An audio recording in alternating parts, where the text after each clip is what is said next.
Happy Friday, Blue Jays, and welcome back to yet another show. I'm Grace Halter. And I'm Blair Baymiller, bringing you an awesome show today. First up, we'll cover the new Royals Stadium with Claire.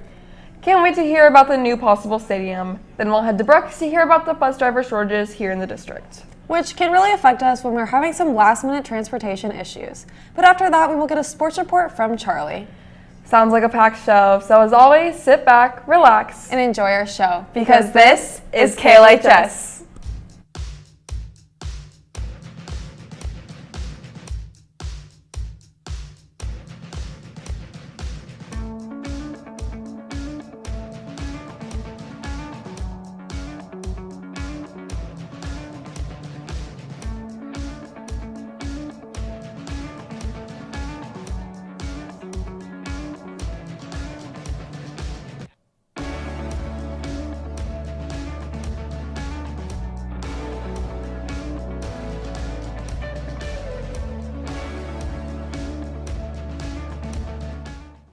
I love baseball season, but especially when our Royals are playing. Me too. We have an awesome stadium. Very true. The Royals Stadium also has some amazing cotton candy. Well, besides the cotton candy being amazing, I have heard the Royals Stadium is going to become even more amazing. Or is the Royals Stadium going to be somewhere else? That is right, Jace. John Sherman, who is the Royals owner, announced a plan that he is planning on leaving their current location in search for a new stadium. Claire has more on this story.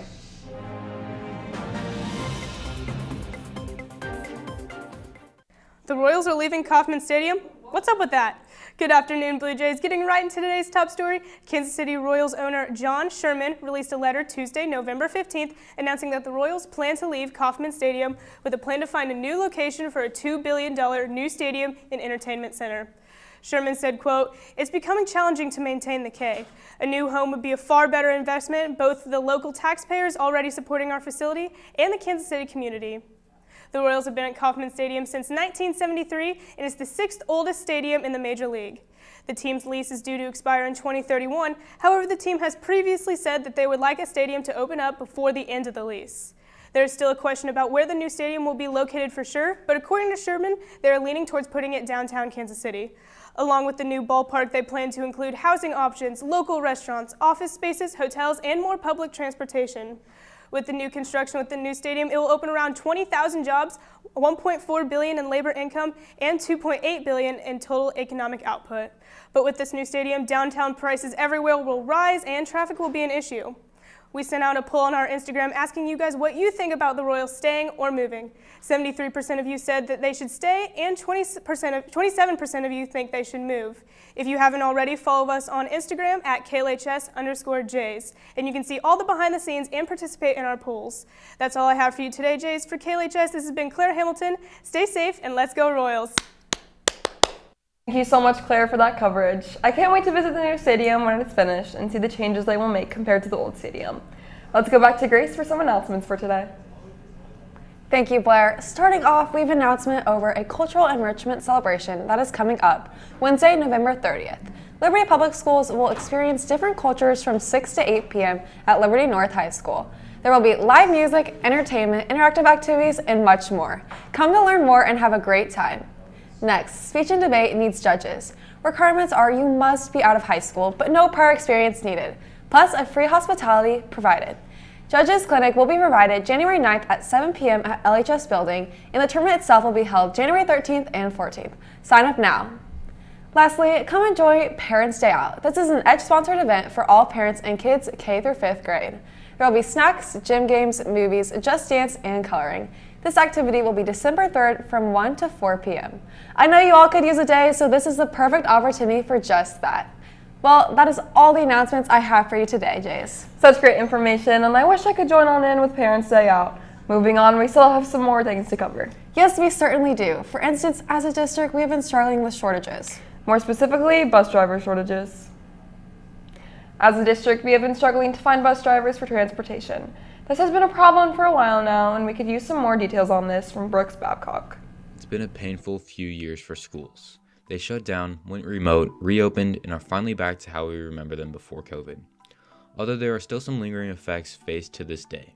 According to Axios.com, 88% of schools still have to deal with the lack of school bus drivers, with the top issues being recruiting issues, pay, and retirements. I talked to Liberty's Director of Transportation, Jeff Biard, to see how this issue has affected LPS. Driving has been a tough thing to fill for many years, but when COVID came, a lot of people that were contract drivers left the market. The thing is that school bus driving is a split shift deal, so unless that fits your schedule, it can be a burden more than an asset. Bus drivers may be overlooked, but they are essential to many students who don't have their own transportation.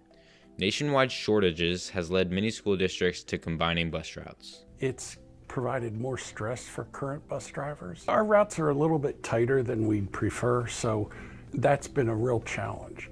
The lack of drivers has not only affected other school bus drivers, but students as well. Issues like being late and students waking up earlier has been a few of the problems noticed so far.